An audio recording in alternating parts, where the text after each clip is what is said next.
HCU land ఇష్యూలో భాగంగా కేటీఆర్ అయితే రేవంత్ రెడ్డికి సవాల్ విసిరారు.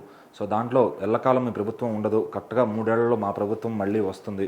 అది వచ్చిన తర్వాత ఆ 400 ఎకరాలు ఎవరైతే అందులో ఏదన్నా కొనాలనుకుంటారో, ఇన్వెస్ట్ చేయాలనుకుంటారో ఖచ్చితంగా చెప్తున్నాం, వాళ్ళందరూ ఇన్వెస్ట్మెంట్లు పెట్టద్దు. ఎందుకంటే మా ప్రభుత్వం మారిందంటే క్లియర్గా చెప్తున్నాము, మా ప్రభుత్వం మారింది అంటే ఖచ్చితంగా దాన్ని మొత్తం బయోపార్క్ కింద చేసేస్తాము.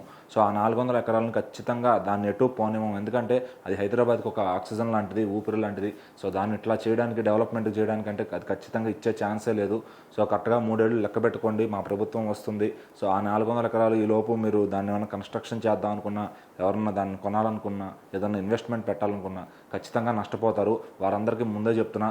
సో అది హైదరాబాద్ని కాపాడుకోవడం మా ధ్యేయం. ఖచ్చితంగా మమ్మల్ని గెలిపించారు. ఈ మొత్తం తెలంగాణలో హైదరాబాద్లో మమ్మల్ని ఎక్కువ మంది గెలిపించారు, నమ్మారు. కాబట్టి హైదరాబాద్ కోసం మేము ఎప్పుడు కూడా నిలబడతాం. అట్లానే ఆ స్టూడెంట్స్కి అన్యాయం జరిగినా కూడా మేము ఖచ్చితంగా నిలబడతామని చెప్పి కేటీఆర్ అయితే చెప్పారనమాట. సో మరి ఈ 400 ఎకరాల పైన స్టూడెంట్స్ మాత్రం అలా మొత్తం యావత్ హైదరాబాద్ కానీ, అటు ఆంధ్ర తెలంగాణ కానీ అందరూ కూడా అది చేయొద్దు. ఆ డిఫారెస్టేషన్ చేస్తే మొత్తం ఆక్సిజన్ అనేది దొరకదని చెప్పి కూడా అందరూ మాట్లాడుకుంటున్నారు. సో మరి ఇప్పుడు కేటీఆర్ గారు కూడా అదే వరుసలోకి వచ్చి అది చేయొద్దు, ఆ 400 ఎకరాలని మేము బయోపార్క్గా చేస్తాము, మొత్తం ఇండియాలోనే గొప్పగా మాట్లాడుకునే రేంజ్లో దాన్ని తయారు చేస్తాము. సో కాబట్టి దాంట్లో ఎవరు ఇన్వెస్ట్మెంట్లు పెట్టద్దు, సో అది అట్లా వదిలేసేయండి అని చెప్పి ఆయన అయితే క్లియర్గానే వార్నింగ్ ఇచ్చినట్టు తెలుస్తుంది. సో మరి రేవంత్ రెడ్డి గారు దీనికి ఎటువంటి కౌంటర్ ఇస్తారు, లేదంటే దాని మీద పనులు ఆపేస్తారా, లేకపోతే ఏం చేస్తారు అనేది చూడాలి.